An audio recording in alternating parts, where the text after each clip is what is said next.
Jim MARRS, the famous Jim MARRS. How are you doing? Star of stage, screen, and outer space. And not in that order.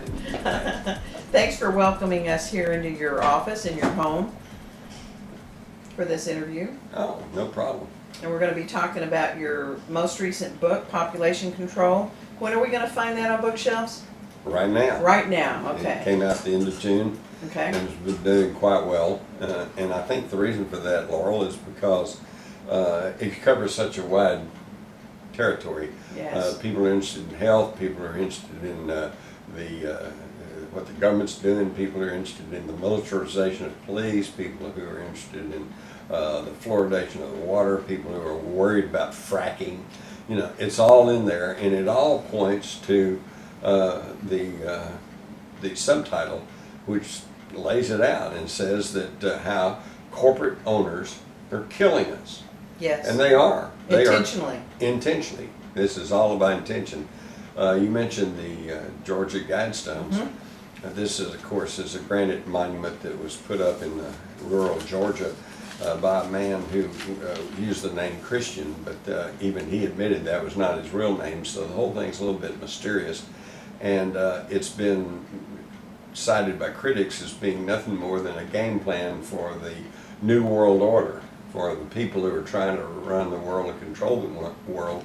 And the worrisome thing about it is their very first admonition for a more rational world is to hold the human population to 500 million, said to keep balance with nature. Well, that sounds, you know, kind of warm and fuzzy. It sounds like a lot of people. On the face of it, but wait a minute, there's 7.5 billion people in the world right now.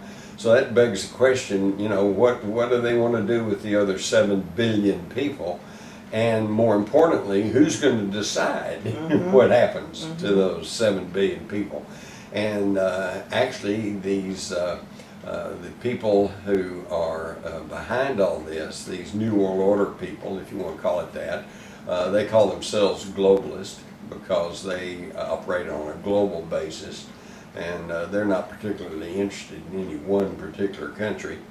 And they, if you listen to them, they pretty well spell it out. Maxwell Taylor, one of our ambassadors to Vietnam and who ran the Vietnam War for a while, was a former chairman of the Joint Chiefs of Staff, wrote back in the 70s, he said, by the beginning of the next century, which here we are, he said, we've got to reduce the third world population. He said this will be done through limited wars and starvation and disease. Well, excuse me, yeah, look at Africa, okay? Limited wars, you've got Boko Haram or whatever, you've got starvation, and you've got Ebola, you know? And so they're working very hard at it. And I think the irony of all this is that I think it's totally based on a false precept. Their idea is, in fact, Taylor said this, Prince Philip has said the same thing, and others, that the basic problem in the world today is overpopulation. Just too many people. And hey, I guess if you live in a big city, you have to put up with traffic. You could feel like that. Yeah, you could probably buy into that pretty easily. But if you really look at it dispassionately, it's a bogus argument. Right now, the standard average living space in Hong Kong is 1,700 square feet. It's a pretty good sized apartment, pretty Yes, good it size, is. you know, that's a lot of footage. And so based on 1,700 square feet, the entire 7.5 billion population of the world could live comfortably enough just in the state of Texas. Nobody else in the whole world. Oklahoma even did a study, said they could all live in Oklahoma if they wanted to. But now if you really wanted to spread out, the whole human population could live in Australia, probably have an acre apiece. So it's not really an overpopulation problem, it's a population concentration problem. You got too many people jammed into these great, huge, sprawling cities, which means you have to have large-scale food production, and you have to truck in everything, you know, and this is what has caused some problems. But it could all be overcome with technology. Yeah, right. Laurel, don't you agree that we have the existing technology right now, right off the shelf, to adequately feed, clothe, and house every single living person on this planet. If you include all of the racks of clothes and all of the Salvation Army and Goodwill and all those places and the clothes that don't get sold every year in the stores, yeah, absolutely, I think so. Well, and we have what they see as a growing problem in the United States here of the homeless. And yet, if you look at the statistics, you'll find that there are hundreds of thousands of homes sitting empty. Right. Especially since the housing bubble burst in 2008. So wait a minute. So we got all these families living on the streets, you know, but in the middle of these empty homes. Something's not right here. In fact, I'll tell you something. To me, this is not only proof of conspiracy, but proof of the biggest conspiracy going on today, which is that yes, we have the technology to feed and clothe and house everybody in the whole world, the whole population. And yet, even as the people who are sitting here listening to this interview, if you stop and think about it, you don't like to think about it, but there are literally thousands, perhaps millions of children starving to death. Yes. Some of them even starving in the United States. Right, right. Whoa, what's that all about? Well, it's because, they'll give you a lot of facile rationalizations. Well, it's politics and it's money and we don't have distribution, blah, blah, blah. What it comes down to, it's that way because somewhere somebody wants it that way. Yeah. If nobody wanted it that way, it wouldn't be that way, would it? So, you see, there is conspiracy and it is harming us, and what you don't know can hurt you. And that's kind of the basics of my book, I guess, how corporate owners are killing us, is that this has gone beyond politics. This has gone beyond philosophy. We're talking self-defense here. Yeah. If you want to protect the health and, in fact, the very life of your loved ones, your family, you better start figuring out what they're doing to you and start working on countermeasures. Because there are ways to deal with it, but you're going to have to take it upon yourself to smarten yourself up and start paying attention to what's going on. I've had people ask, well, you know, if these corporate owners, these New World Order guys, you know, if they want to, if they're giving us bad food, bad air, bad water, and they're killing us off, aren't they killing themselves off? And no, because they don't live the same way we do. Had a friend down in South Austin, South Texas, who got involved in a deal to sell a very high-dollar yacht. And one of the Rothschilds flew over from Europe to see about purchasing this yacht. He brought his own food and he brought his own water. Oh my goodness. He wouldn't eat the food or drink the In water South Texas. in South Texas. Okay, they know better. The other example I give was Walter Scheib, who was the master chef of the White House through the Clinton administration and partially through the Bush administration. And when some people badmouthed what the presidents were eating and their eating styles, he came to their defense and pointed out that Hillary Clinton specified and told him, ordered him to only use fresh, garden fresh vegetables and fruit, only buy locally. In fact, had a garden on the roof of the White House, which I'm sure she wasn't up there digging with her own hands. But, you know, so the point is they don't eat the same way we do. And so they don't have the same maladies that we're subjected to. You have to start paying attention to the labels. You have, and I mean, most every nation in the world now requires labeling of genetically modified food, but not the United States. Except us. Because in California, when they tried to get that in, the food industry and the Monsanto and the chemical companies spent over $12 million to get it defeated. It's really incredible.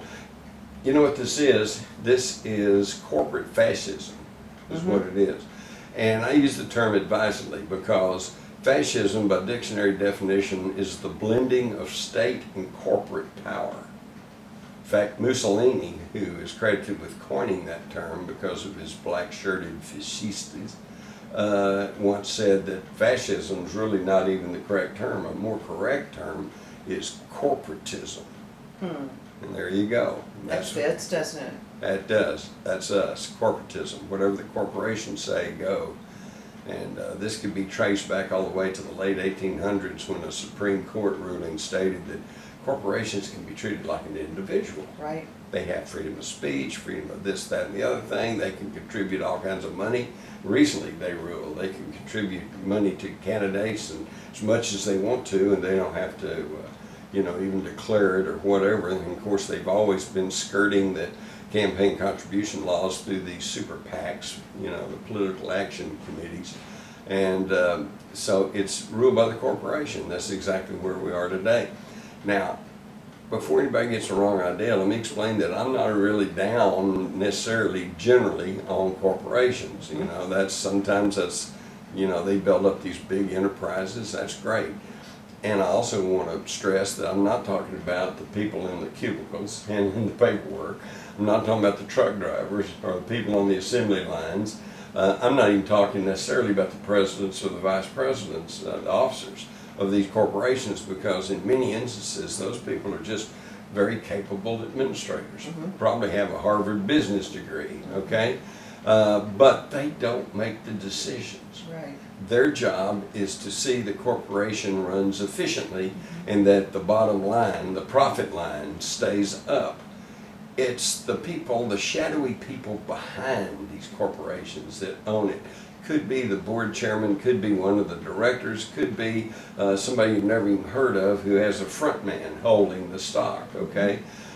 And another thing, Laurel, is that a lot of people think that you have to own 51% or more of stock to control a company, but that's not really true. If nobody owns more than, say, 5% of the stock and you own 10%, you're the majority stockholder and you can control the company. And this is how it's done. And they're the ones who set the agendas, they're the ones who lay out the policies, and then the capable administrators simply carry it out.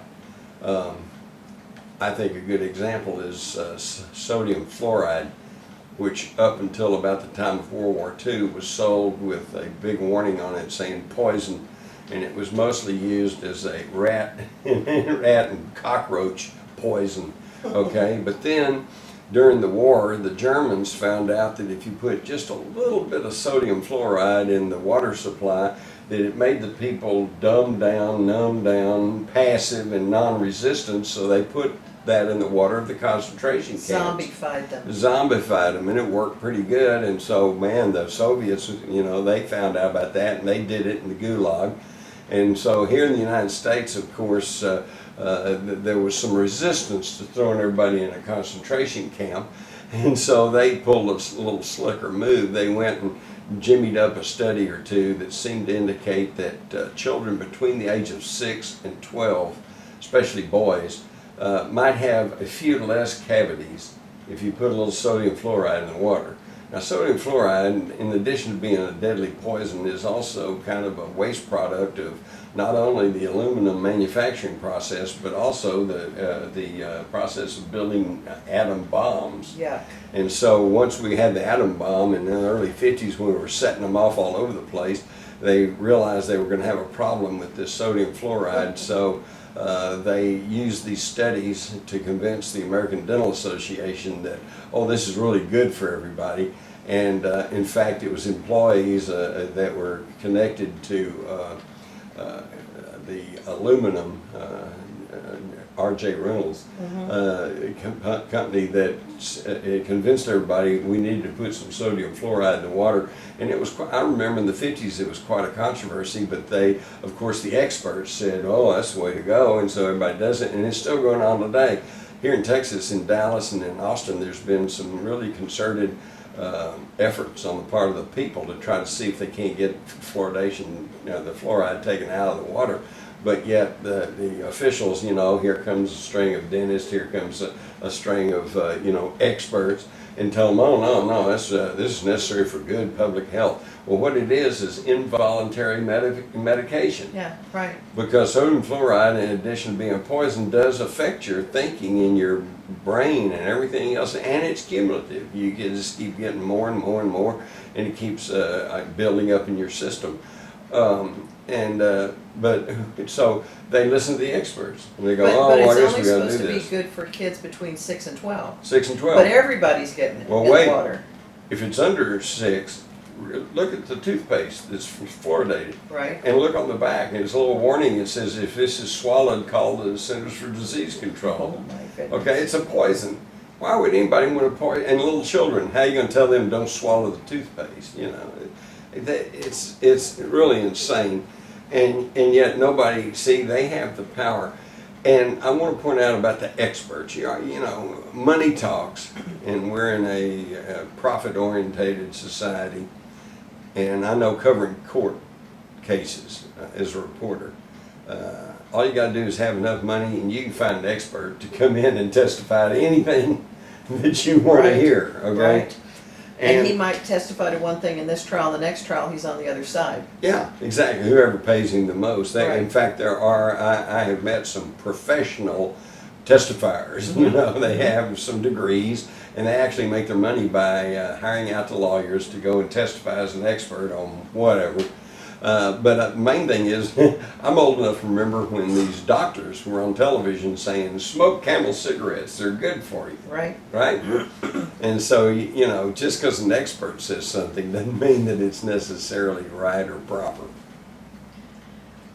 They are fluoridating the water pretty much everywhere in the United States.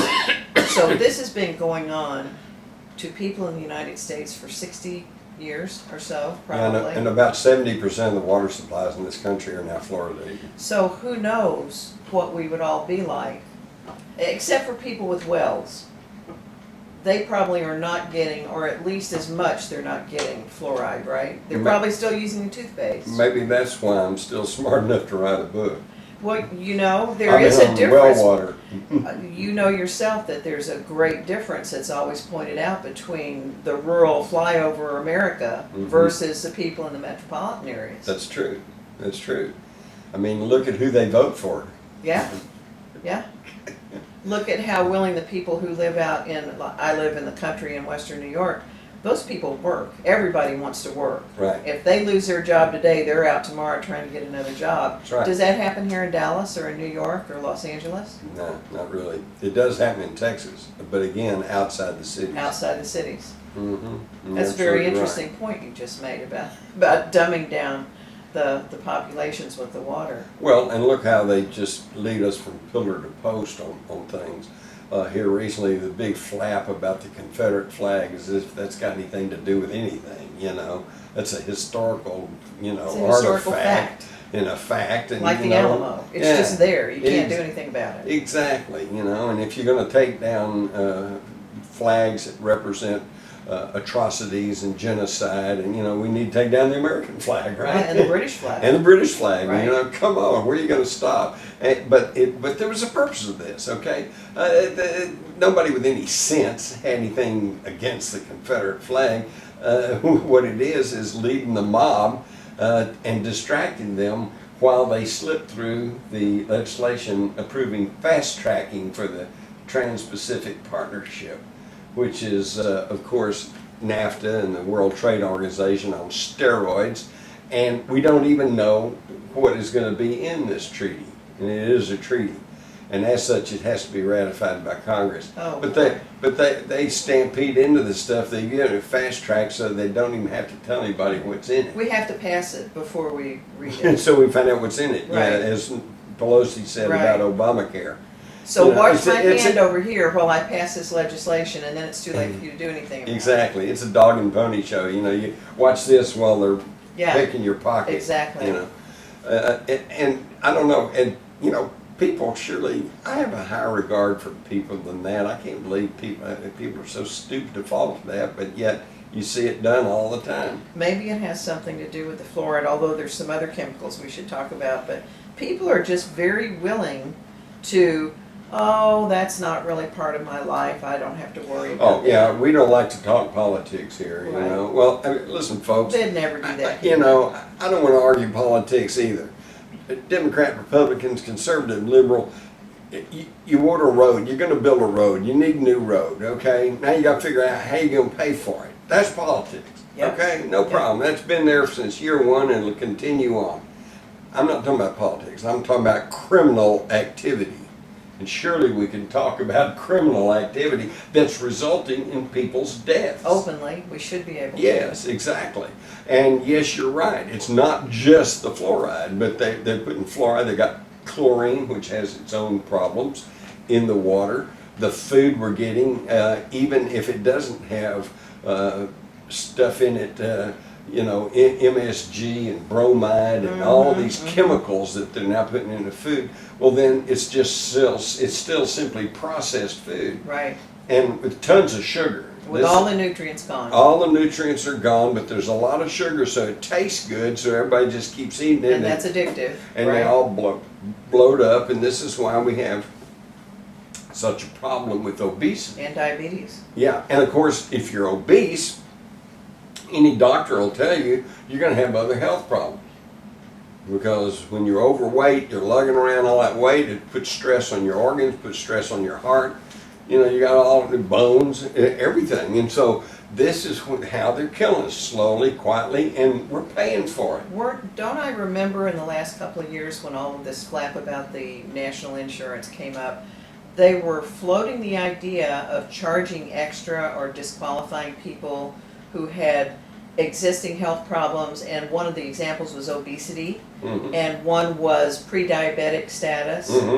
So in other words, we made you overweight, we addicted you to sugar, and now we're going to pass this insurance policy that you have no choice about, but we don't want to let you in on it. That's right, exactly. Oh, and that's a good way to kill these people early on. Well, the thing that killed me on this healthcare thing is that right off the bat, anyone who knows anything knows that the way to do the insurance thing is to cut out the middlemen. That's where all the money, that's where the cost of it just goes sky high, because you got all this insurance and you got huge buildings, you got thousands of employees, cut that out. Go to single payer insurance. In other words, like in England, they pay the equivalent of like about $30 a month. Okay, and then they're registered for the National Health Program. You break an arm, you get sick, you need a heart surgery, brain surgery, whatever. You go in, you get it done, and they pay, and the government pays for it. Right. In fact, if you're a tourist and you go to England and you trip and fall and break your leg, they treat you at the hospital, take care of you, give you crutches, everything you do for somebody with a broken leg, and then you don't pay a dime because it comes out of the National Health Service. Now, that would be the way to do it, okay? And then everybody's got affordable insurance. And by the way, for the people who say, yeah, but then you have to go to the public health stuff and you have to sit around waiting on the public doctor and you waste a lot of time. In England, and it could be the same way here, is that the public health service is the minimum. Everybody's on that and everybody benefits and it's all affordable. If you have money and you want to go to a private doctor and get private treatment, you can do that, okay? But for the people who can't afford that, they're covered. They're guaranteed. Now, this is the way to do it. They tell us Obamacare takes care of everybody, but it doesn't. I don't have to recite to people who've been turned down, who have been gouged for cancer treatment. Yeah. You get over about 60, they say, no, you're too old, we're not going to treat you. You just go home and die. Well, there was the controversy about the death panels when all this started out. Yes, and they laughed that off. They said, that's just anti-Obama rant. No, they're there, and it's already begun to happen. Yeah. Well, we already know that there's been an issue of age discrimination in people. It's not uncommon in this country for you to have 3 or 4 careers in a lifetime. Right. Because we have the luxury of living often into our 70s, 80s, even longer.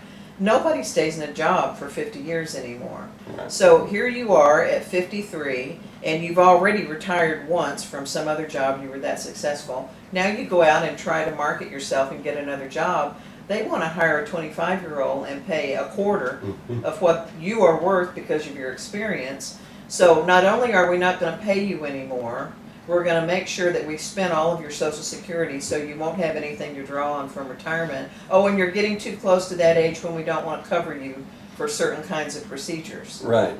It's absolutely amazing. And again, this shows that people aren't thinking, because there has been an ongoing debate over cutting Social Security benefits, right?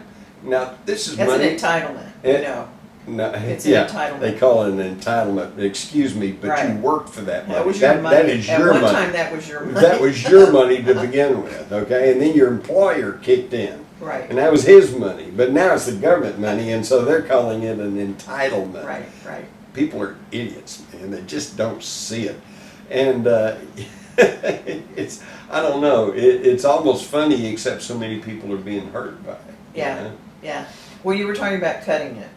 Oh, well, yeah, they're Sorry. actually talking about cutting the benefits of Social Security, but what's amazing to me is I haven't heard anybody say, well, let's cut welfare benefits. Oh, no, you won't. I mean, there's people on welfare, some of them actually need it and deserve it, Yes. but there's a lot of cheats in there too. And, why don't we talk about cutting that, or at least trying to tighten it up so that, you don't make more money by having more illegitimate children, Well, or turning it into an intergenerational career plan. Yeah, exactly. There are a lot of people on welfare who are trying very hard. I have taught at community college, both in New York and Texas since 1981. And many of my adult students are either moms who raised a whole family, and many of them all of a sudden now are divorced or they're widowed. Some of them Or are just abandoned. a bit, well, I wasn't going to say that, but yes. And some of them are men that got laid off, or that whole industry in an area where I am, where it's dairy farms and agriculture. A big company will come through and buy up 15 dairy farms, and there's no jobs for those people anymore. Right. So they're coming back to school to get retooled. You have to know basic math, blah, blah. You have to have all this stuff. Have to learn computers. Yes, you have to, even though you'll never see one for the rest of your life, they make you go through. And those people work very, very hard, and some of them, if they didn't have WIC or welfare for food and basic things, Medicaid, they wouldn't be alive very long. Their children would be gone. And they're still trying to get a job, and they're in school trying to get to where someone will hire them. But that's not true of everyone. There are definitely people who need a welfare assistance, and I have no problem with that. I think the trick the secret is to not do that on a nationwide level, because some bureaucrat in Washington, D.C., how does he know the true needs of someone in East Bongo, Texas somewhere? He doesn't. I think welfare should be, if you want to create a national helpline, great, but it should be handled at the local level. And frankly, I think it should be handled through the churches. Yeah. The churches, number one, they know the community, they know who's in there, they know who has the need. I know here in Wise County where I live, the churches have pantries, okay? Yes, yeah, and 'cause clothing too. Yeah, and clothing. We're always contributing to that. And if you're really desperate enough, if you really need clothes, you really need food, you go to the churches and they will give you some. And they know who needs it and who doesn't. And very often the local employers are either part of that church community, or they are networked with the church community. Exactly. And they will help